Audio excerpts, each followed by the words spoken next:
જૂનાગઢના માંગરોળમાં વિકાસ કાર્યોને ગતિ આપતા મહત્વપૂર્ણ પ્રોજેક્ટનો પ્રારંભ કરવામાં આવ્યો। માંગરોળના દાતાર મંઝિલથી ટોડાણી સીમ સુધીના અંદાજે 1.33 કરોડના ખર્ચે બનનારા ડામર રોડના કામનું ખાતમુહૂર્ત ધારાસભ્ય ભગવાનજી કરગઠિયાના હસ્તે કરવામાં આવ્યું છે। સ્થાનિક ખેડૂતોની લાંબા સમયથી ચાલી રહેલી માંગને ધ્યાનમાં રાખી આ રોડ માટે રાજ્ય સરકારમાં રજૂઆત કરવામાં આવી હતી, જેને મંજૂરી મળતા હવે કામ શરૂ થયું છે। આ રોડ બનતા માનખેત્રા, ટોડાણી અને કલોદપોર સહિતના ગામોના ખેડૂતોને વાહન વ્યવહારમાં મોટી રાહત મળશે, તેમજ સમય અને ખર્ચમાં પણ ઘટાડો થશે। કાર્યક્રમ દરમિયાન સ્થાનિક આગેવાનો અને મોટી સંખ્યામાં ગ્રામજનો રહ્યા ઉપસ્થિત।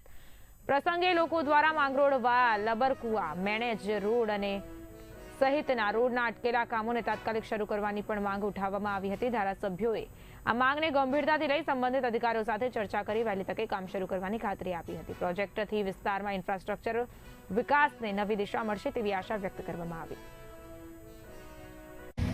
આજરોજ માંગરોળ શહેર ખાતે દાતાર મંદિરથી ટોડારી રોડ સુધીનો નોન પ્લાન રસ્તો ગુજરાત સરકારના મુખ્યમંત્રીશ્રીએ મંજૂર કરેલો છે, જેનું આજે કામ ચાલુ કરવામાં આવ્યું છે। આ કામ ચાલુ થવાથી આ વિસ્તારના લોકોને અવરજવર માટે ખૂબ જ મોટો ફાયદો થવાનો છે અને આ કામ લગભગ 1 કરોડ ને 33 લાખ જેવી રકમ મંજૂર થઈ છે અને અઠવાડિયામાં આ કામ પૂરું થશે। લોકોને વિકાસ માટે અવરજવર માટે ખૂબ મોટો ફાયદો થવાનો છે।